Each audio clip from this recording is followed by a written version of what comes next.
Good morning friends. मैं हूं अविनाश। स्वागत करता हूं आपका थर्ड आई के तीसरे एपिसोड में। आज मैं आपसे चर्चा करने जा रहा हूं एक दुनिया में चल रहा है एक सबसे बड़े इवैक्यूएशन ऑपरेशन के बारे में। सबसे पहले हम समझते हैं आखिर ये इवैक्यूएशन होता क्या है और इसे आमतौर पे कब हम करते हैं। इवैक्यूएशन में हम ग्रुप्स ऑफ पीपल को वहाँ से अपलिफ्ट या वहाँ के नेवी के द्वारा वहाँ से ट्रुप्स को हटाते हैं।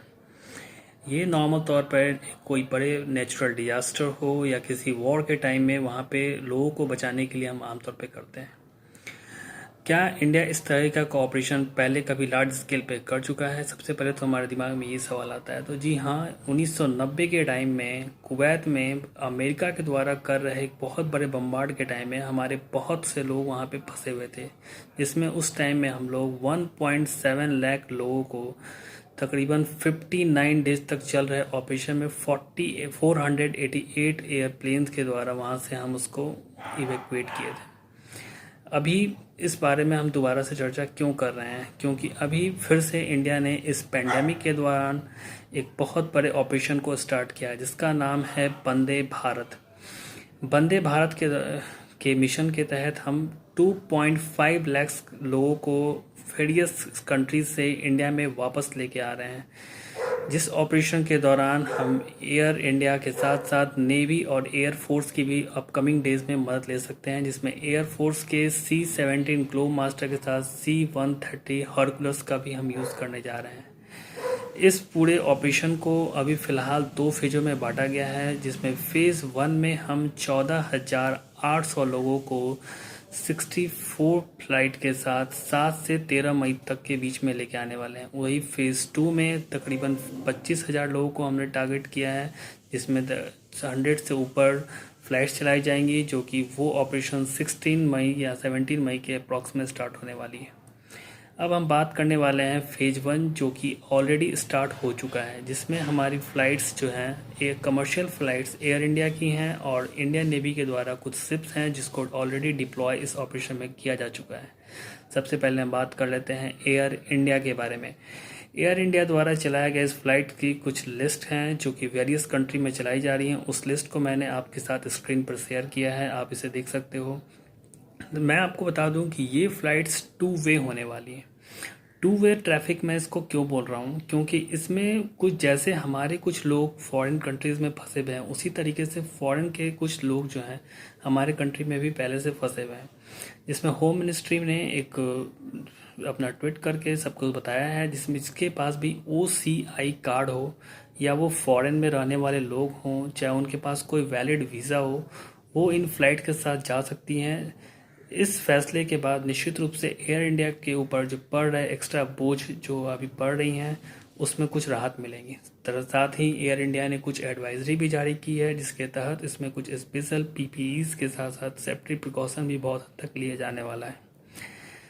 प्लस इसमें एयर फॉरेन मिनिस्ट्री के द्वारा हुई इसमें कुछ एडवाइजरी जारी की गई कि इसमें कुछ लोगों को सबसे पहले प्रायोरिटी जाएंगी, जिसमें प्रेग्नेंट औरत हों, फॉरेन में फंसे हुए कुछ अपने स्टूडेंट्स हों, वहाँ के लेबर्स हों जिनको वहाँ पे काफ़ी प्रॉब्लम झेलना पड़ रहा है, उन्हें हम फर्स्ट फेज़ में वापस ले आने की कोशिश करेंगे।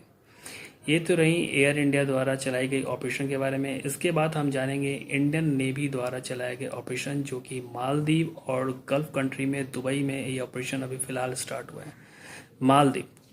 मालदीव एक आर्कीपेलगो है, आर्कीपेलगो कंट्री है। आखिर ये आर्कीपेलगो क्या है? ग्रुप्स ऑफ आइलैंड को हम आर्कीपेलगो बोलते हैं, जो कि इंडिया के केरला के एक पोर्ट से तकरीबन 900 किलोमीटर की दूरी पर है। यहाँ पे हम अपनी 2 शिप्स को भेजने, जलस्व और मागर। जलस्व जिसे हमने USA से परचेज किया है, US नेवी में ये ट्रेंटन के नाम से जाना जाता था। 2005 में हमने इसे ख़रीदा था, जबकि 2007 में इंडियन नेवी में इसने डिप्लॉय किया था।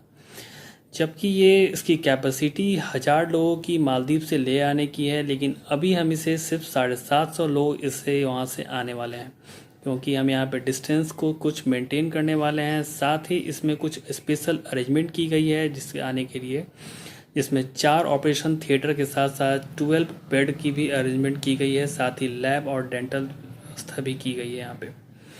उसके साथ दूसरा बात कर ले मागर की। मागर को एक इंडिजीनियस है जिसे Kolkata based cart and reach garden reach ship building and engineers ने खुद बनाया है इंडिया में। तीसरी जो है शार्दुल। शार्दुल वही शिप है जिसे हमने कुछ दिन पहले मेडागास्कर में आए एक फ्लड के दौरान रेस्क्यू के लिए कुछ डॉक्टर मेडिकल्स इक्विपमेंट के साथ भेजा था। अभी ये दुबई जा रही हैं जहाँ से कुछ लोगों को रेस्क्यू करने वाली है। अब इन सब बीचों के बाद, इन सब चीज़ों के बाद हम बात करने वाले हैं आपसे दुनिया में हो रही एक और कंट्रोवर्सी से, जो कि इससे ही जुड़ी हुई है, जो कि ना सिर्फ इंडियन नेवी मीडिया जबकि फॉरेन मीडिया भी बहुत बड़े पैमाने पर कवर अप कर रही हैं। फॉरेन में जो इंडियन स्टूडेंट्स फंसे हुए हैं, जिन्हें बहुत बड़ी क्राइसिस को अभी फेस भी कर रहे हैं, उन्हें खाने के लिए भी परेशानी हो रही है, उन्हें पैसों की परेशानी हो रही है। इन सारे ऑपरेशन के दौरान के लिए इंडियन मिनिस्ट्री ने उन्हें एक चार्ज देने को कहा है, जिसका लिस्ट मैं आपको स्क्रीन पे दे दिया हूँ, जो कि इंडियन एयरलाइंस के द्वारा जारी किया गया है। साथ ही शिप से आने वाले लोगों को भी कुछ चार्ज को वहन करना पड़ेगा।